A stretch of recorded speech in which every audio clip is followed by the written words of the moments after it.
The views and opinions of this broadcast do not reflect the views and opinions of Armed Media, New Productions, and its affiliates. Enjoy the show.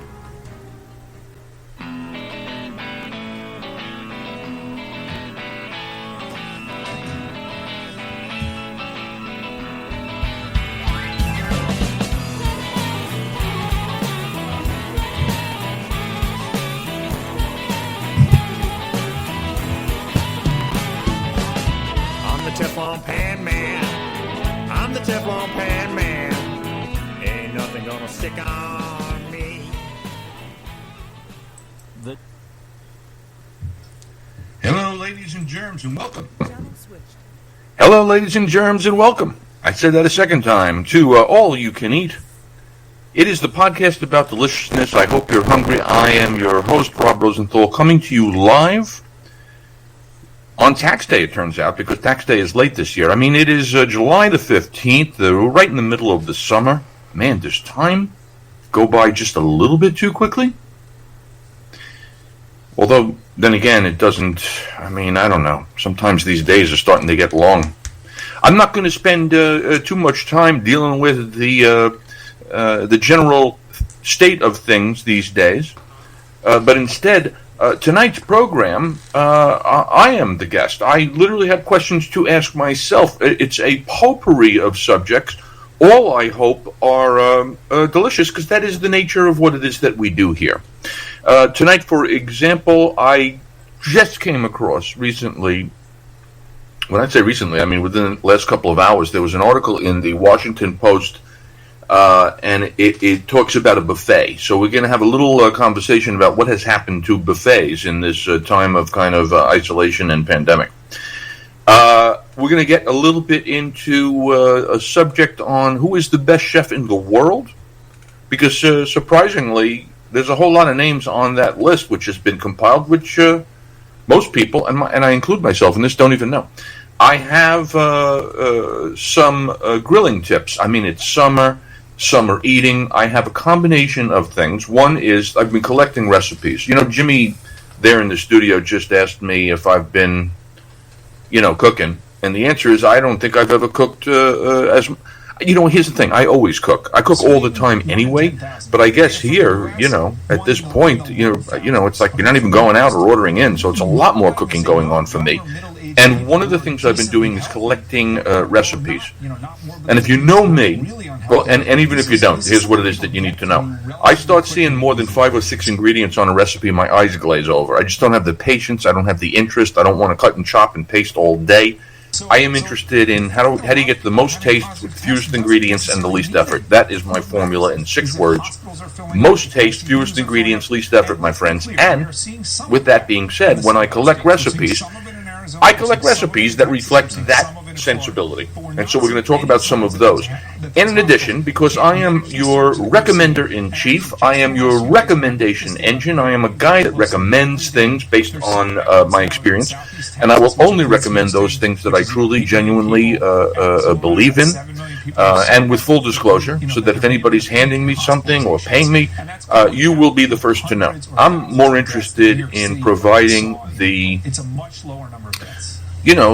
recommendation. That's what I'm here for. I'm here to make life more delicious, more interesting, and turn people on to things that are delicious, whether it's a recipe, a dish, a restaurant, a resort, or just a life experience, right? So that is the nature of this evening's show. Episode number 85, by the way, for those interested in numbers. This is the 85th hour of All You Can Eat, coming to you live each Wednesday night at 8 p.m., 8:02, 8:03, to be a little bit more precise about it.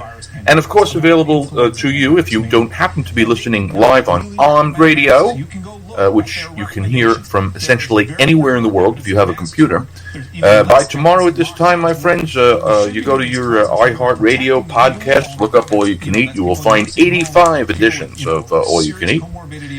And you will also find it on Spotify if you look for All You Can Eat. Last week, for those tuning in, I interviewed Alain Ducasse. I really enjoyed my conversation with her. 35 years ago, she started a business called D'Artagnan. They sell kind of super premium foods, and those foods include meat and game and poultry and pate and mushrooms and things that are delicious.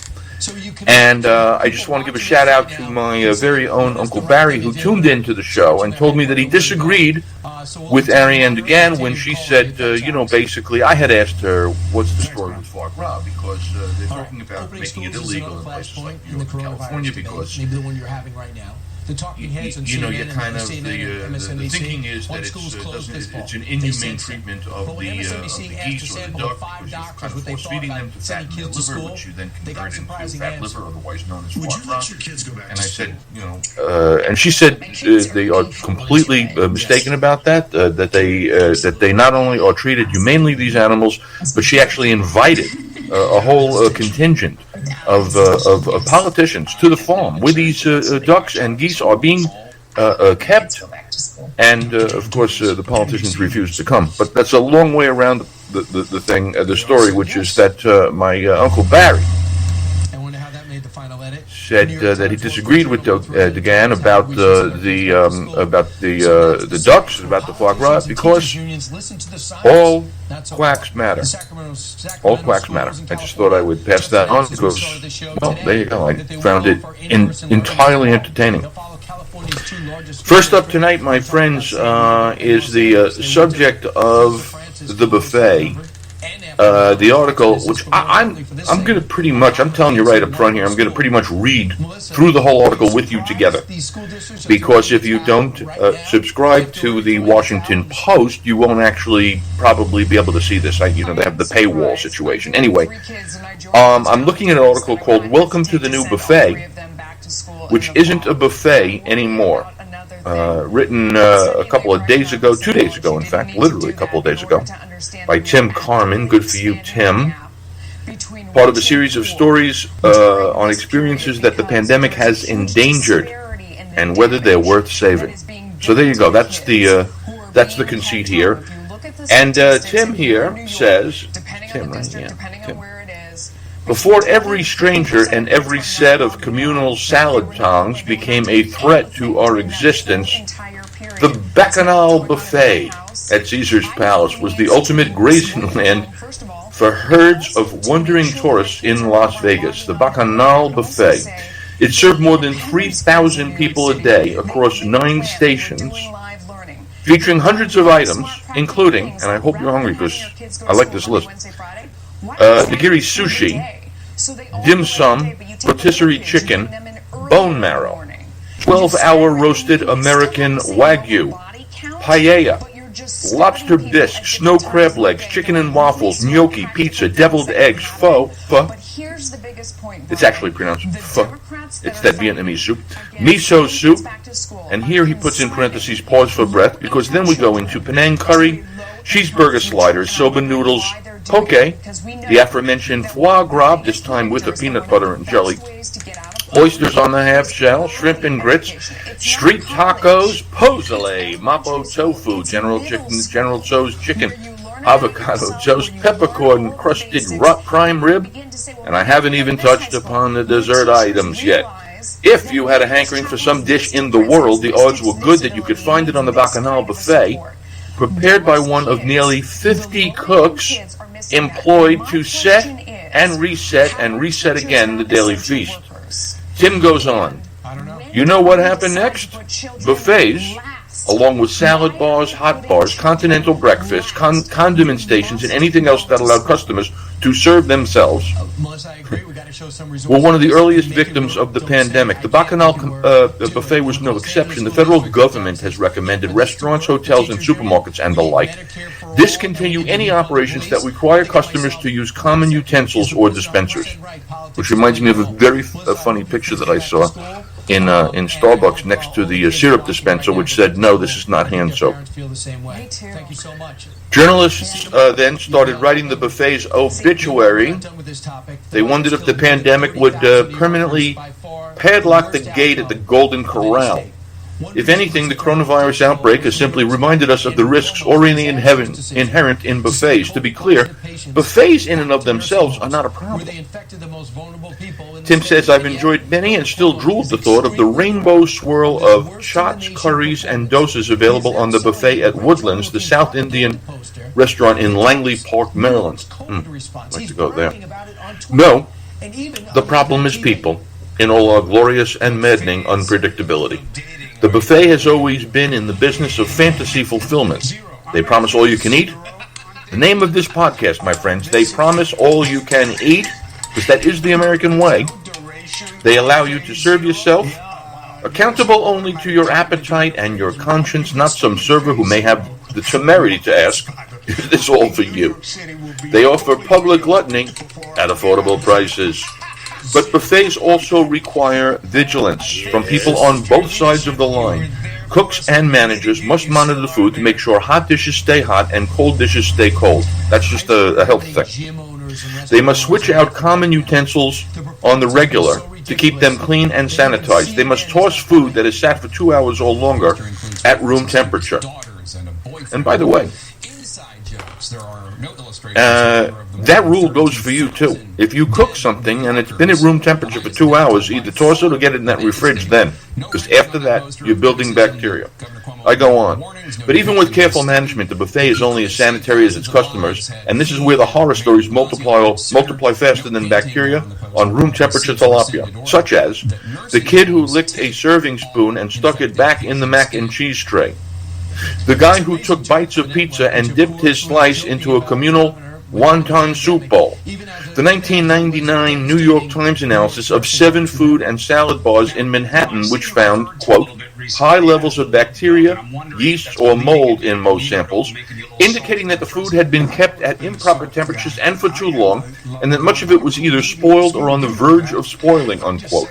The recent Japanese experiment that showed how easily contaminants can transfer from one infected diner to a room full of them. And I haven't even touched upon hand washing. This is where it gets a little gross, I'll tell you that up front. Arguably the single most important behavior to prevent the spread of germs and viruses. As recently as January, only 58% of Americans said they always wash their hands after going to the bathroom, though presumably that number has increased since the pandemic and the constant messaging about keeping our mitts clean. Ladies and gentlemen,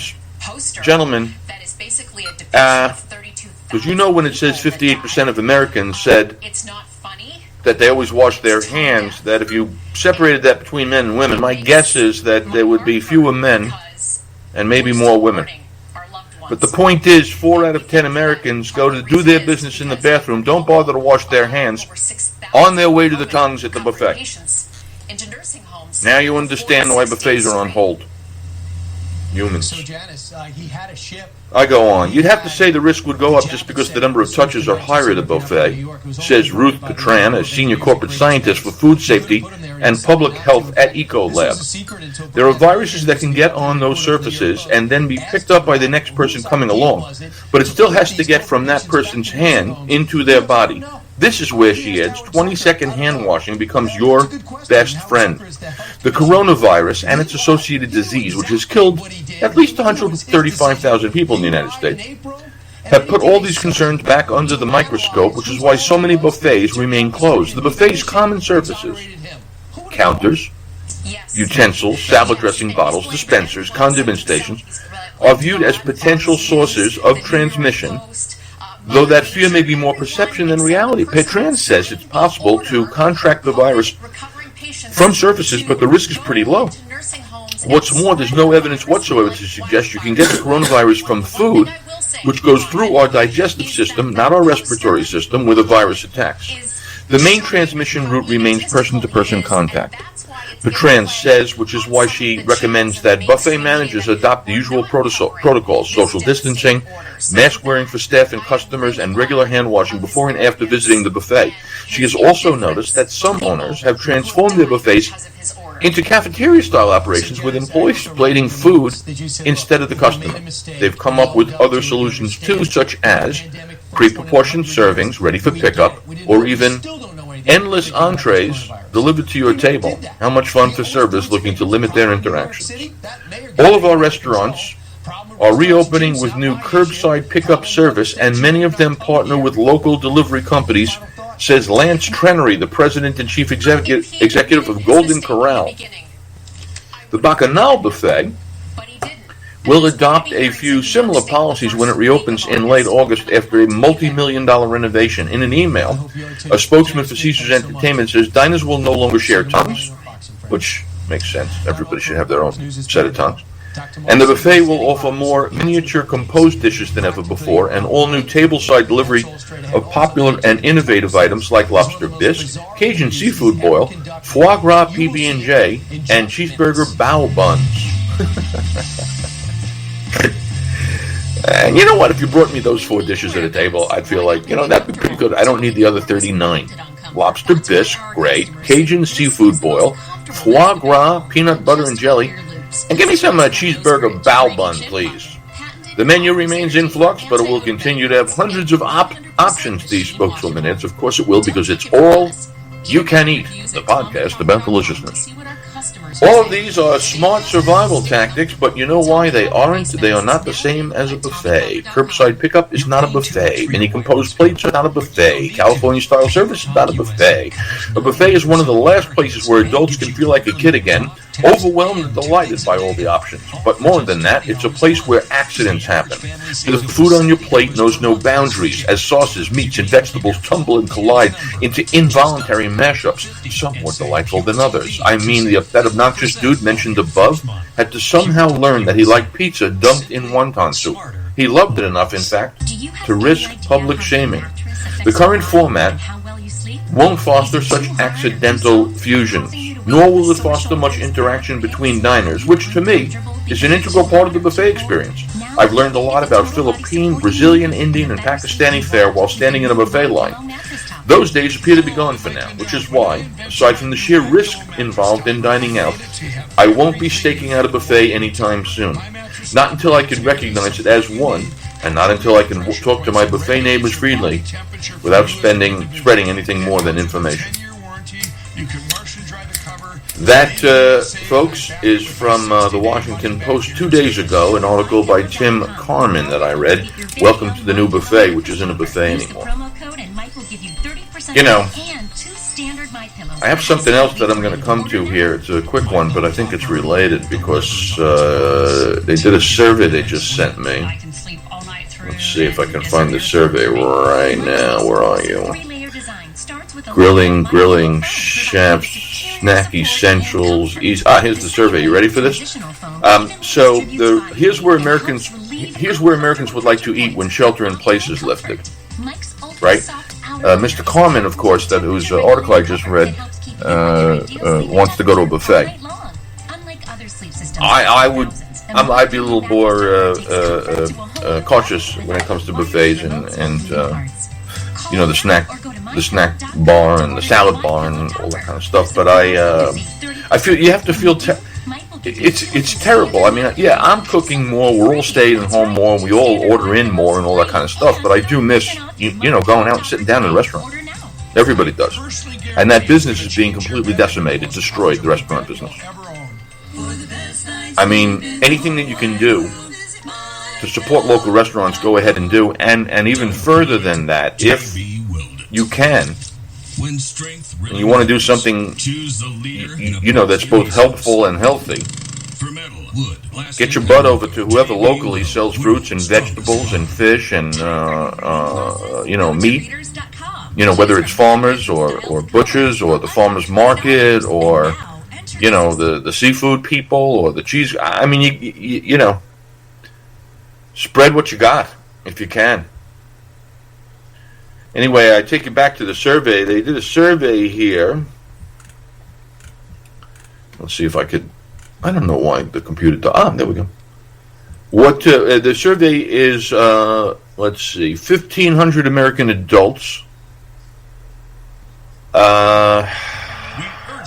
See what they cannot wait to do once quarantine is over and it's safe to go back out. What they found was 1 in 4 people are most excited to see their family members. 1 in 4. 1 out of 4 people are excited that they're most excited to see their family members. So that's good, right? 1/3 of respondents say they're most excited to visit their favorite restaurants once they, open again. Going out to eat is missed nationwide, and that's the point that we were just getting to. And here's the thing that's most American about it: 30% of respondents said that the most look forward to cuisine is American cuisine. And the explanation for that is that because people are looking for familiarity. This is a sham. Your company isn't real. So I just I throw that into the conversation here related to Quack Lives Matter. That's just sorry, I'm still laughing at Quack Lives Matter. Okay, now where were we? Right. So buffets, no. Restaurants, trouble. Support, yes. This is what people are excited about. American food. Blah blah blah blah. Let's get a little. Let's do this one now. I just came across this one now. Real Simple is a real, it's a legit magazine. But you take everything these days with a grain of salt. Anyway, because it's summer season, and we eat and drink generally a little bit differently during summer season, I came across this article on the 7 mistakes you're making when grilling, according to a pro.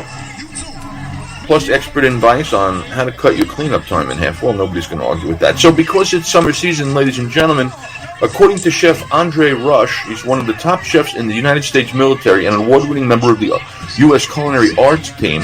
Home cooks make all sorts of errors when they are grilling. Luckily, some of them are hard to fix. So, number 1.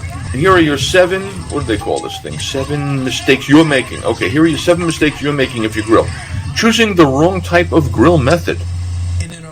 Huh? Well, there are so many different ways to sear foods on a grill that it can understandably be very difficult to know exactly what to do with the grill you've got. Charcoal and gas are the main types, but electric and pellet grills are also fairly common, and the rules are different for each one of these options. As a rule of thumb, remember that charcoal is much more hands-on than gas because the heat is inconsistent. True. You need to know how to use direct and indirect heat to get good results. Okay. And if you're more of a novice when it comes to grilling, no problem. Just go for gas. Well, that's fine. I mean, certainly gas is easy, and you press a button and the thing pops on. I will always opt for grilling with the best possible charcoal I can get. I just love the flavor that imparts. I don't mind the inconsistency of the heat. There are methods called direct and indirect, and it's as obvious as it sounds. You're going to sear something, it's generally going to be over kind of the most intense heat, and then when you want to finish it without burning it, you're going to kind of put it off to the side where the heat is not so intense. It's not directly underneath. It is, in fact, indirect. What's the rule number 2? You're opening the lid too often. Keeping the grill top closed is another issue we often see cooks having a hard time with. It's in our nature to keep checking on what we're cooking. Just remember that your grill is like an oven, and every time you open the lid, heat escapes and the temperature drops dramatically. It's especially important to keep the grill top closed when you're cooking for a short period of time. Now, I read that, and I'm thinking to myself, I'm not sure that I 100% agree, because why? Because President Trump today, in fact, right before this show, I rarely put the top on the grill, and then it occurred to me that the reason I don't put the top on the grill is because if I'm grilling something that's relatively, less than 3/4 of an inch thick, and I really want to sear both sides and not overcook it, I'm not putting the lid on. When you put the lid on the grill, essentially you're creating an oven. In fact, a convection oven, because the hot air stays inside and circulates around the grill. So here's the long story short. If you're going to grill something that's going to be less than 3/4 inch thick, whether it's a piece of steak or a chicken breast, let's call it, or maybe it's a pork chop, or certainly fish or anything like that, I don't see any reason to close the grill. In fact, I see a reason not to close the grill. However, when you're starting to get into those things that are going to be cooking for a long time, because they're big, fat roasts, or because they're entire racks of rib that you want to leave kind of on the indirect heat for a couple hours, that's when the lid comes into play. Okay? Ask me any question that you have by sending me an email to shortorderdad@gmail.com if you want, or follow me on the Instagram where I'm Real Rob Rosenthal, or on Twitter where I'm Short Order Dad, or on Facebook where I'm Short Order Dad. Number 3, moving or flipping your meat too early. Hey, stop flipping your meat. Stop moving your meat so much. All right, this is a legitimate criticism, mistake, and whether you're inside in the oven or whether you're outside on the grill. Stop flipping your meat around so much. Let it sear on one side, then turn it once. How's that? He says, once your meat touches the grill gates, leave it alone. Chicken, burgers, fish, and more need time to cook and caramelize, and every time you move them, you essentially start over. Once your steak unsticks from the grill grates, this is important. That means it's ready to be turned over. And whatever you do, don't press it down, thereby essentially removing its life force, removing all of its juices. Don't press. People love to press. Don't move, don't press. Less is more, my friends. Number 4, pairing grilled food with the wrong type of wine. Well, again, I mean, that's a little silly. But let's read on. Thanks to the sweltering temps of the summertime, it's easy to assume white or rosé is the best option for serving alongside barbecue fare. Well, I wouldn't necessarily assume that. I would just like something cold. And not to nitpick, because when it comes to wine, you have to do you. But versatile reds are often the perfect pairs for grilled meat. He likes, some type of Lodi, Reserve, Cabernet, because its flavor profile is diverse. It goes with chicken. He's pushing some rosé. That's neither here nor, some Cabernet, and that's fine. I do not argue with the fact that you want a little bit. Sometimes you're having a nice piece of steak or something, beautiful ribs or pork or whatever. Sure, I like red wine. Do you know what I would do? People have a tendency to drink red wine at the wrong temperature. You don't want that room temperature. Give it 5 degrees less. Stick that red wine in the fridge 1 hour before you're going to have it with dinner, and it's better. Period. End of story. Don't argue with me. Number 5, making the cleanup harder than it needs to be. There are a few different things you can do to make grill cleaning quick and painless. First, use grill spray or extra virgin. Why extra virgin? That makes no sense. Any kind of olive oil. And rub it on your grill's grates before cooking. It'll prevent whatever you're cooking from sticking, plus it'll make your grill marks much more defined. Second, always clean your grill when still hot with a grill brush. If you wait for it to cool, it will take that much longer to clean. Correct. Almost 100% there on that answer, except you don't need extra virgin olive oil, by all means, to clean a freaking grill. No, any oil. Not the most expensive oil you have. That's dumb. Not taking temperatures. Okay, total agreement. I'm going to tell you right before I read this, get yourself an instant read thermometer. They run $12. I mean, you can spend more. You could probably get less. It's the only way to know. All too often, we misjudge a food's doneness when grilling. It's easy to assume a piece of meat or fish is done because it's been on the grill for a recommended amount of time, or because it's covered in defined grill marks, but this is a grave mistake. Relying on visual cues and guessing not only makes it easy to over or undercook the burgers or chicken, but puts you, your kids, and your dinner guests at serious risk of food poisoning. Well, there you go. Isn't that the theme of the night? The only way to know for certain is to enlist the help of a food thermometer. When inserting, make sure you put it into the thickest part of the meat to take its internal temperature. It's also important to know what the recommended cooking temperatures are. Find those here. You can find them anywhere. Anywhere you look online, you do a quick Google search and you go, what's medium rare on a pizza on a sirloin, and it'll tell you what the temperature is. And if the temperature is 130 degrees, get that thing off the grill at 125, because it's going to increase another 5 degrees when you take it off in what they call the carryover cooking, the residual heat. You with me? Grilling temperature, not a guess. 2 clues. Find out first what the temperature is that you want for your piece of meat or whatever it's going to be. Pork. Doesn't really apply to fish. And then get yourself an inexpensive instant read thermometer. Take the temperature and take it off 5 minutes before the recommended temperature, and let it sit with some aluminum foil on top. That is how you cook on a grill. Number 7, assuming all vegetables cook in the same amount of time. When grilling delicate food, have you made that assumption? When grilling delicate foods like vegetables, there are a few things you can do to ensure they come out exactly as you'd like them. First, get a vegetable rack you can stick on your grill. It'll deliver the same results as the grates will and help everything keep everything contained. Second, don't cut your veggies too small, especially if you don't have a rack. Rack joke, insert here. The small-sized pieces will either fall through the grates or cook too quickly, or both. Third, and most importantly, remember, not all vegetables cook the same speed. If you'd like to take everything off the grates at the same time, try to cook similar vegetables together only. Potatoes and asparagus, for example, have two very different cook times. Broccoli and cauliflower, on the other hand, can grill to perfection together. So there you have it from Real Simple Magazine, the 7 mistakes you're making when grilling, according to a pro and your friend Rob. Tonight's first recommendation is called Safe Catch, and if you like tuna, they have more than tuna, but let's go with the tuna because that's the one that I tasted. If you like tuna, you go to safecatch.com, and I'm going to tell you why. Number one is I like tuna, and it's unusual that I do given my early experience with tuna because when I went off to elementary school as a kid, it was one of the very few meals that my mother sent me to school with. The tuna fish salad sandwich, they called it.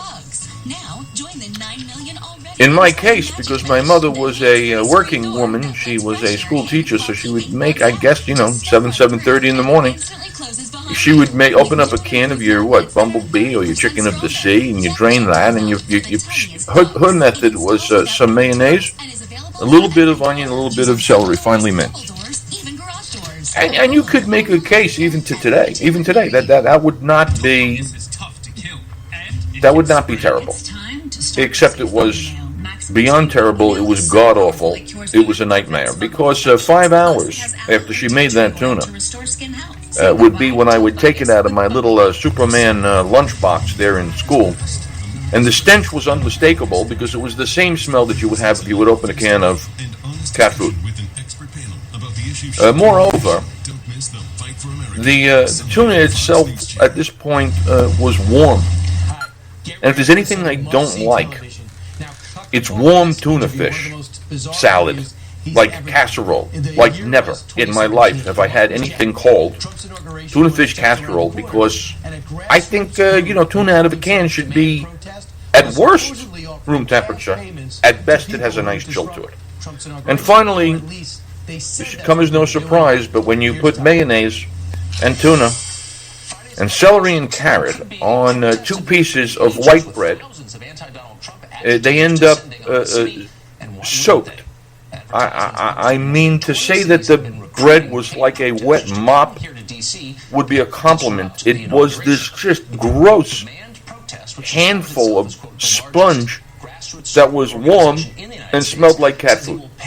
So I didn't eat the tuna fish salad. I was always thankful that you get the banana and some potato chips in the lunch bag. Maybe a can of Hawaiian Punch. But tuna fish salad, to me, repulsive. Until such time as I went over to my friend Bert's house around the corner. And what's Bert's mom making but tuna fish salad? And there was mayonnaise. She may or may not have used the other little crunchy ingredients, but I couldn't help but notice that Bert was having his tuna fish salad, maybe a slice of lettuce, on 2 really well toasted pieces of bread. And you know what? It looked good. It crunched well. He seemed to be enjoying it. I had some. It was great. Long story short, how is that even possible at this point? I've turned tuna fish into a monologue. I went a lot of years without having the tuna fish, and then all of a sudden I discover, like 30 years later, my mother says, because I didn't even like the onions and the celery. I didn't really go for that. I said, my mother says, you know what's good in tuna fish? No, how would you know, Ma? Some of that green pickle relish, mayonnaise and the green pickle relish. Really? So this is like 5-6 years ago. And I tasted it on some toast. with some lettuce, crunchy lettuce, and it's great. Oh my God, I haven't made tuna fish salad since then, and I've been making it a bunch now without using the green pickle relish. And when I say I'm making a bunch, this is no joke. And those who know me know that I'm the Costco hoe. In my weekly shop at the Costco, I will buy some Italian, oftentimes tuna. And since you get them 6 at a time, when I feel like a nice, powerful lunch, boom. Tuna, mayo, green pickle relish. Maybe I throw in some pickle juice because that gives it a little extra liquidity, if you will. And I don't have to worry about having soft, mushy white bread, because now I'm going to do some toast on this thing, or have it on a salad, or have it with some crunchy crackers, which I want to talk to you about. But anyway, the people from Safe Catch said, you want to try our tuna? I said, yeah, sure. And it's good, really good. But beyond being that the tuna tastes good, and I still make it the same way, I'm not going to kid. There's still some mayonnaise, there's still some of that green, hot dog relish in there. I may throw a little pickle juice in. They're just delicious. But the thing that makes Safe Catch better is everything, right? Because we know that there are problems with tuna in that it has mercury, and in that, we keep catching these things, there won't be anything left. So there are sustainability issues, there are mercury issues. Not when it comes to Safe Catch. The only brand to test every tuna for mercury. So this is a brand that really employs technology to make sure that you're not having too much mercury. And too much mercury is not a joke at all. What else about Safe Catch? What makes Safe Catch better? The only brand to test every tuna to a mercury limit 10 times stricter than the FDA. So we like that. No additives, no fillers, just tuna. And sustainably caught. And well cooked. And for you and I, lean, protein, paleo, Whole30, whatever your diet is, I really like having tuna periodically, and because it is exactly that. It is clean protein, it is clean fuel, and when I put my little ingredients into it, however you make it, it's just plain good. Whether you have it on a salad, I sometimes just crunch in some potato chips to have because I love the crunch. I toast up naan that I buy by the dozenfold over at Costco. I actually threw in some of my favorite seasoning that I've been using lately, the Vadavan curry, to make a curried chicken salad. Fabulous. Safecatch.com is where you want to go because it's the safe way to catch. It's pure, it's clean, the taste is good, and all that good stuff. So there you go. I can recommend that. Also, by the way, they're introducing, I just noticed this, in addition to the tuna, if you happen to go there, you'll see that they have sardines, which makes me laugh. Anyway, white sardines and salmon and wild sardines. Always go wild.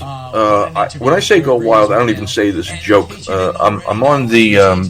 I text nightly with my best friend from childhood because he is literally an infectious disease doctor at a hospital in what had been the epicenter of the coronavirus in Queens, New York. I check in with him every night to see how he's doing. Good. We talk about things other than the disease, like including, what are you eating? And he knows that I know. So he said to me, like 2 nights ago, he said, I grilled some tilapia. I want to like it. I never do. And I explained to him that I detest tilapia. I mean, I abhor, I don't eat tilapia. And I don't, if you do and you're fine with it, that's good. It is the ultimate farmed fish. It is made in a factory somewhere. I'm just saying that any chance that you have to get yourself fish that is wild caught will always be preferable, always be fresher, always be tastier than the stuff. And I especially really detest tilapia. I am sorry. It's not that you can't have a good piece. If you fry the crap out of it and you throw tartar sauce on, what's the difference what fish you have in there? Go ahead and grow it on a farm. I do not like tilapia. And so the point here is that anytime you can, and I'm not talking about canned. That's a whole different ball game. I'm talking about, tilapia that's sold like, in the market. I'm not a fan. Get fresh if you can. There are some exceptions, as there are to so many rules. And one of the things that I will have that has come from a farm is clams and mussels. Sometimes those farm products can be perfectly fine, but generally speaking, given the choice, go for the fresh. Safe catch, right? So, what else do I have here on the agenda? You know what? I'm going to skip the whole best chef in the world thing. Well, no, here. I have it open. So, the article is who's the best chef in the world, and then these are the 16 top Michelin star chefs in 2020. Just to background, if your Michelin is like, this is it, man. This is the Academy Award. This is the greatest. It's the Oscar of the culinary world. It's the #1 recognition that you can get, and getting 3 stars is rare, and there are very few who attain that level. And then there are very few who attain more than that, if they even get to that. Okay, so when you're talking about the best chefs in the world, and the rating system is the Michelin stars, the guy that comes up #1 is a Frenchman by the name of Alain Ducasse. 19 Michelin stars. Currently the living chef with the most Michelin stars in the world. How do you get that many? Because he's got how many restaurants? 36 restaurants spanning the globe. One of only 2 chefs to hold 21 Michelin stars throughout his career, and blah, blah, blah. The next chef, a Frenchman also, Pierre Gagnère, 14 Michelin stars. Then the third most is a guy with 12 stars, Martin Berras.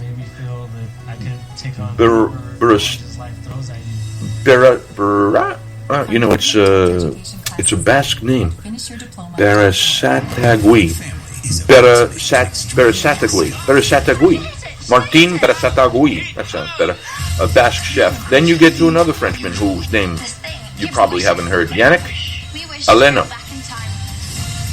Then number 5 is a woman, Anne Sophie Pic. From the Peak family. And then finally, number 6, here's a guy with currently 7 Michelin stars. You may know him. He's Gordon Ramsay, the volatile chef of British cuisine. The first American shows up at number 7. His name is Thomas Keller. He has 7 Michelin stars. Most notably out at his place in Napa Valley called the French Laundry, which on occasion has been named the best restaurant in the world. Then you have a couple of Japanese guys, Yoshihiro Murata and Seiji Yamamoto, and then you have etc., etc. Number 11, by the way, if you know food and you know chefs, is a guy by the name of Heston Blumenthal, which you can look up, a British chef who is kind of popular and online and owns what's the name of Heston Blumenthal's place? The Fat Duck, right? Is that what it is? Blumenthal, the Fat Duck, yeah, at one point also named but the best restaurant in the world. I'm going to now, as I said, this was going to be the potpourri show, and I'm going to move to something completely just out of nowhere, different. But important, because for those of you that pay attention to social media, there's another platform called TikTok becoming very popular. Sarah Cooper, God bless, comedian. TikTok, short videos set to whatever, music, etc. Funny, fabulous. Anyway, somebody went and cleaned some strawberries on TikTok, and you couldn't help but notice the maggots coming out of the strawberries, which apparently is a common thing. I feel stupid about it. I haven't had a strawberry in a month or 2. Which made me look up what's the way to properly wash strawberries and fruit, and here's the answer, my friend. 1 part vinegar, 1 part white vinegar, 4 parts cold water, a sprinkle of salt. Right? So there you go. There's your wash. 1 part white vinegar, 4 parts water, a sprinkle of salt, and use that to soak in your berries. And once you've soaked them in that for a couple of minutes, let it sit for 5 minutes, for example. Rinse it well with water, pat them dry, and thank me later. You can make your own vegetable wash. Recommendation number 2 is one that I have made before, I've made it before because I really like the product. I just plain do.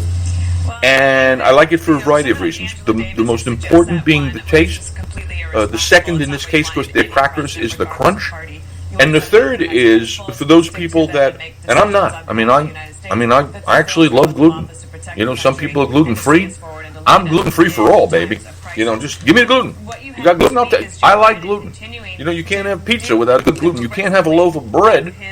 You can if you're getting gluten free, but what's that all about? Anyway, the point is, Simple Mills is the brand. Simple Mills is the brand, and their crackers are made of almond flour, which means they are gluten free, I guess, right? Because there's not wheat flour in there. So get rid of your wheat flour crackers, or don't. And you get these crackers from Simple Mills, which you can get in your supermarket, I'm sure, or you can probably find them online. They do cracked black pepper, farmhouse cheddar, fine ground sea salt, rosemary and sea salt, smoky barbecue cheddar, sun-dried tomato and basil.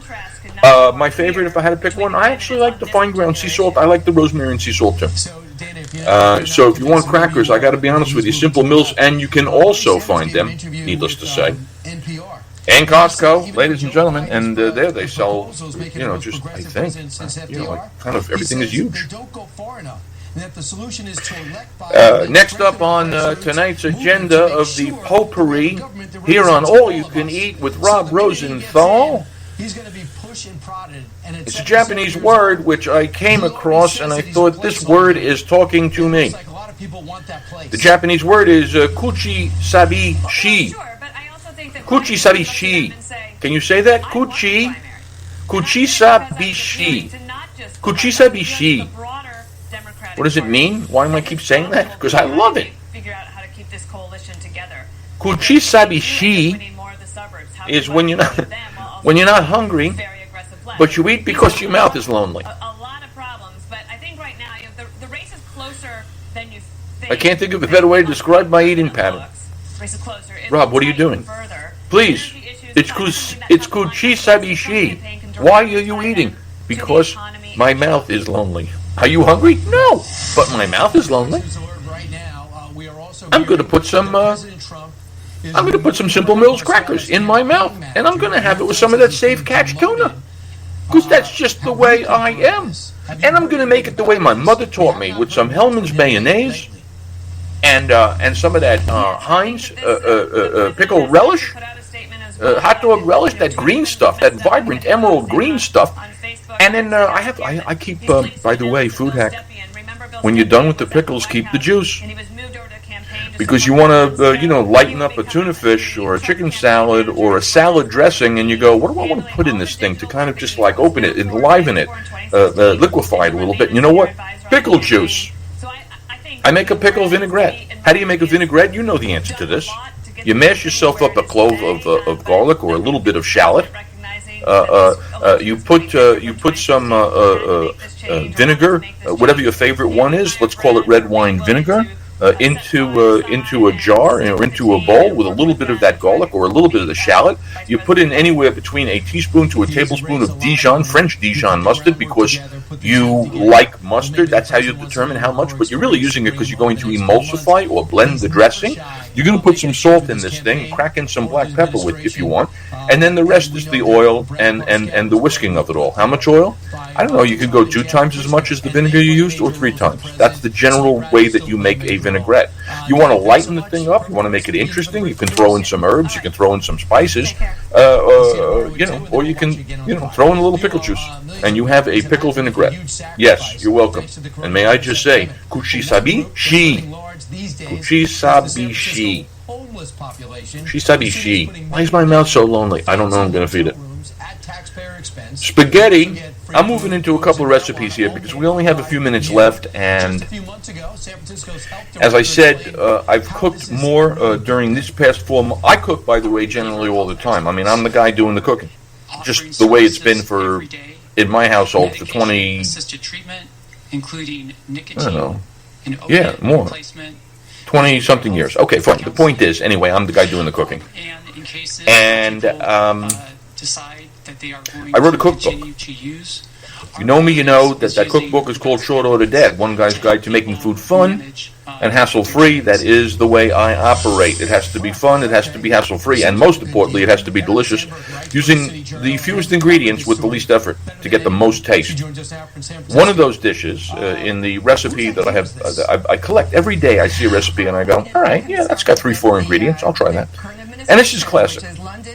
This is classic, and it's classic not only in Italy because it's pasta, but even here among the kind of the chef guys who would show up late at night at home or somewhere, and you want something simple to eat that has a lot of flavor and it's filling. It's spaghetti aglio e olio, pasta in garlic and oil sauce, period. Why do we like it? Because, my friends, outside of the salt, you're going to need only 5 ingredients, one of which is a pound of spaghetti. You need a half a cup of extra virgin olive oil. And it says divided, so you always have to kind of, what does that mean in the recipe when it says divided? 2 tablespoons. It means you're going to use it 2 different times. Okay, fine, whatever. I don't want to get, it's a pound of spaghetti. It's a half a cup of extra virgin olive oil, 4 medium cloves of garlic that you have sliced thin, red pepper flakes to taste, which is optional, but I like it, and some also optional flat leaf parsley, to serve it with. In a pot of salted boiling water, cook spaghetti until shy of al dente, so it's like a minute less than they tell you on the package. Reserve the pasta cooking water. In a large skillet, combine 6 tablespoons of oil with the garlic. Add a pinch of red pepper flakes if you're using. Cook it over medium heat until the garlic is very lightly golden. This will take about 5 minutes. Now, this is important, by the way, because there's the most important step when you're using very few ingredients. What matters? It matters that you use the best possible ingredients you can, and it matters that you treat them exactly right. So if you're making spaghetti with garlic and oil, that garlic needs to toast up just a little bit until it turns brown, as if you were toasting a piece of almond, like a toasted almond. It's got that beautiful little bit of brown. Don't go more than that, and don't go too much less. Medium heat, the garlic is very lightly golden brown. Okay, and so let's keep the heat low. Transfer that pasta that you've drained out of your water 1 minute before it was ready, along with 1/2 a cup of the pasta water, right? Because why? Because the water is going to help build the sauce, and it's got starch in it. It's fantastic. Put the heat to high, right? So now the pasta is coming in the pan with the garlic and the olive oil. A 1/2 a cup of water. The heat's going to very high, and you cook while you stir and while you toss until this creamy emulsified sauce forms and coats the noodles. Get it off the heat. Now is when you're going to add in those other 2 tablespoons of olive oil, and you stir it well so that everything is combined. And then if you're using parsley, throw in a little chopped parsley. It looks good, it's fresh, and serve it right away. And there is the simplest and one of the most delicious, by the way, pasta dishes that you could make.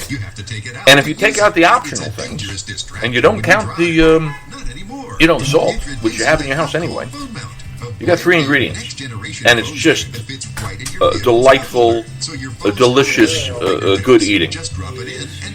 We only have time for I'm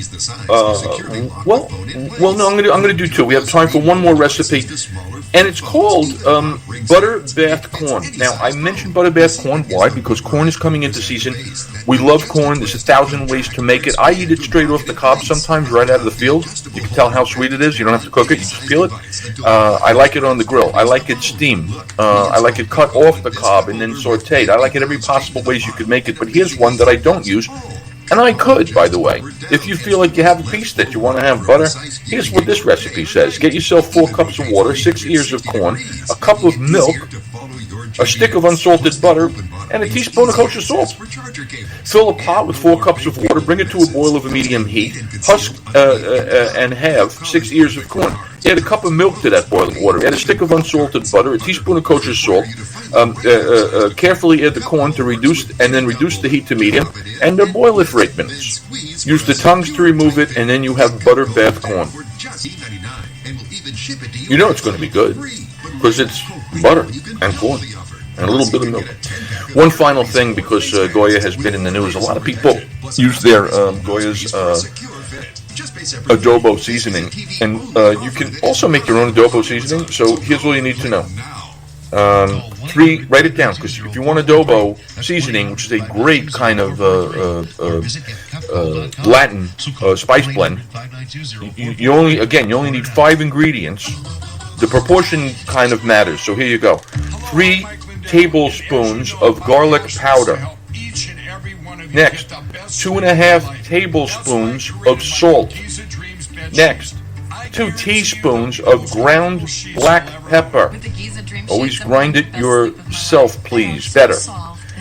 Next, 1 teaspoon of oregano.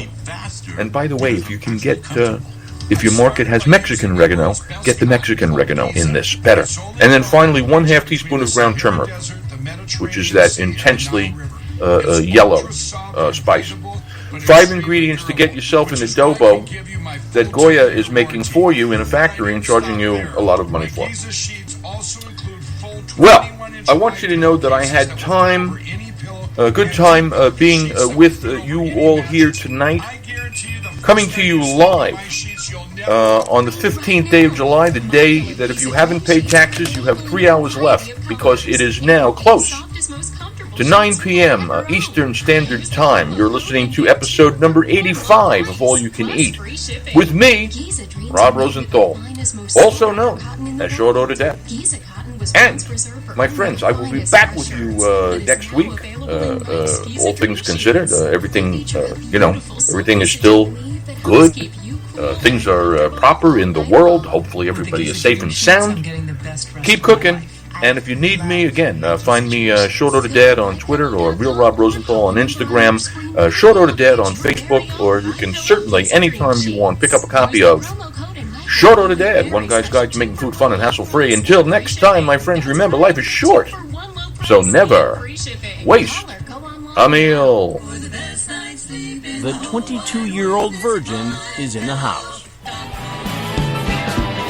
the Teflon Pan Man. I'm the Teflon Pan Man. Ain't nothing gonna stick on me.